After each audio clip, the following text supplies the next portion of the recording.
Allah subhanahu wa ta'ala a dit قُلْ يَا أَيُّهَا النَّاسِ dit aux gens إِنِّي رَسُولُ اللَّهِ إِلَيْكُمْ جَمِيعًا, je suis le messager d'Allah subhanahu wa ta'ala pour vous tous.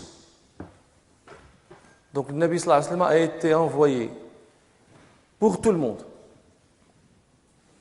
Mais il a été écrit que ceux à qui a été envoyé le Nabi sallallahu alayhi wa sallam ne répondraient pas tous favorablement à l'envoi du Nabi sallallahu alayhi wa sallam. Donc il resterait toujours des gens qui ne répondraient pas, qui refuseraient toujours da'wat du Nabi sallallahu alayhi wa sallam. Ça, c'est une chose qui a été écrite. Et cette chose écrite restera jusqu'à l'avènement du jour dernier.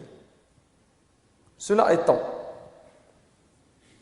comment celui qui a répondu favorablement à l'appel du Nabi sallallahu alayhi wa sallam devrait se comporter avec celui qui n'a pas répondu favorablement? Et ils vivent sur cette terre, et ils sont obligés d'y vivre ensemble. Ce discours, bien sûr, s'adresse aux musulmans parce que les autres, c'est soit la loi, soit... Mais les musulmans, ils ont une loi divine. Cette loi divine, nous voudrions bien savoir ce qu'il dit à propos de ça. C'est quoi les bases de ce comportement? La première base, parmi les bases dont j'ai voulu parler, c'est les appeler à Allah subhanahu wa ta'ala.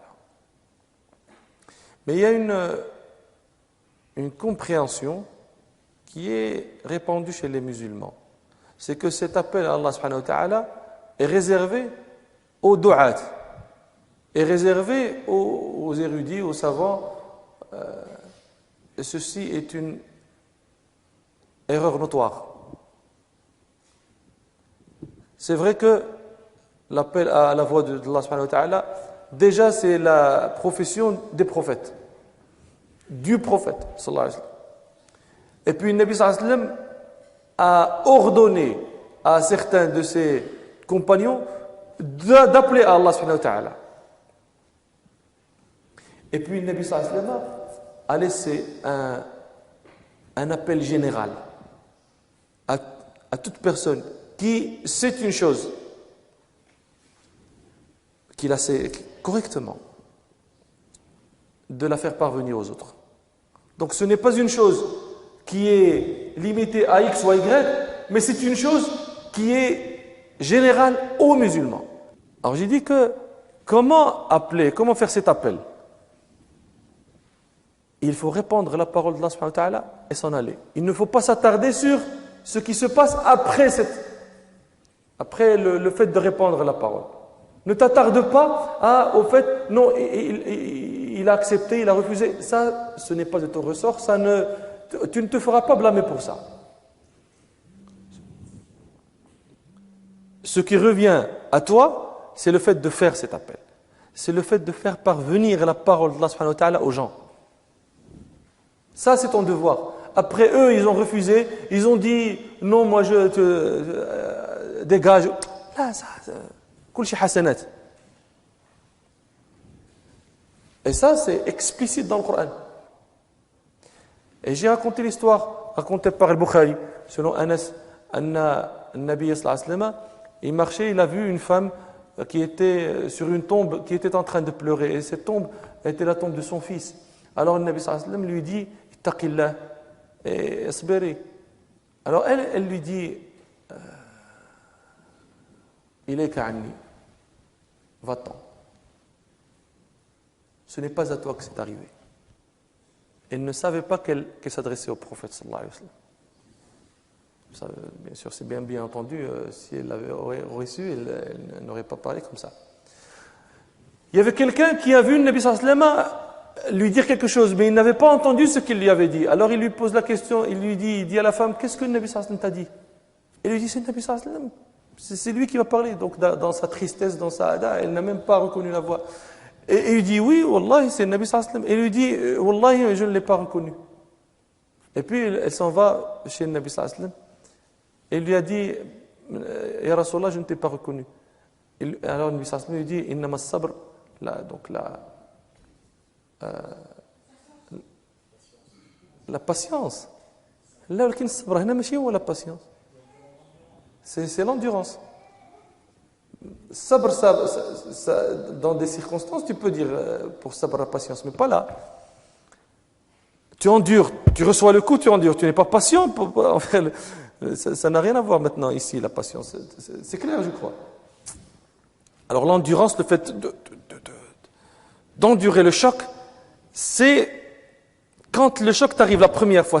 Tu sais, Allah al-afiya jami'an, quand quelqu'un reçoit la mauvaise nouvelle, c'est une chaleur qui s'enflamme à l'intérieur de lui.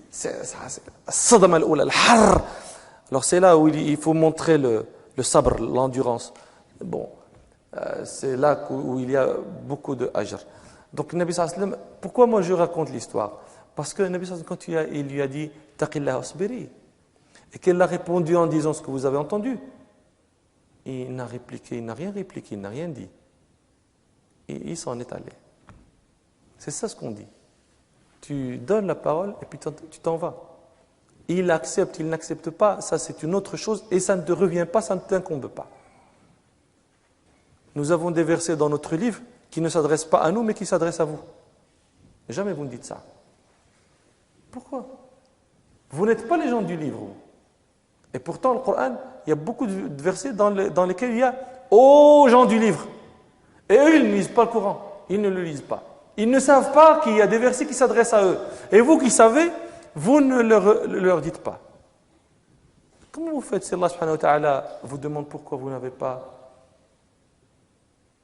transmis, regarde les appels, regarde les versets, uniquement ces versets. Ô les gens du livre, ô gens du livre, regarde les versets. Et vous avez la chose qui peut rendre heureux tout le monde. En premier vous-même. Mais vous ne faites rien. Vous ne faites rien. Je ne comprends pas la chose.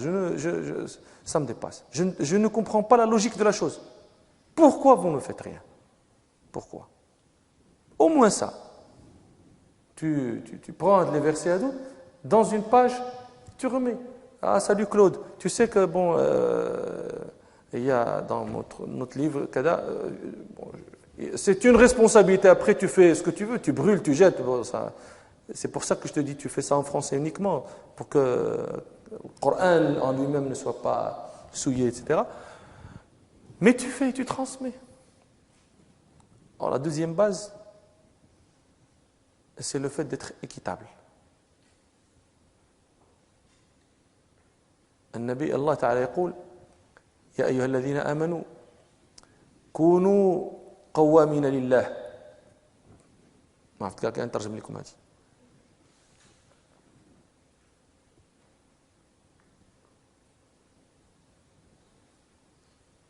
كونوا قوامين لله مدني شهداء بالقسط. Faites ce qui est juste, ce qui est équitable. Attestez-le, soyez-en témoins. ولا يجرمنكم شنآن قوم على ألا تعدلوا.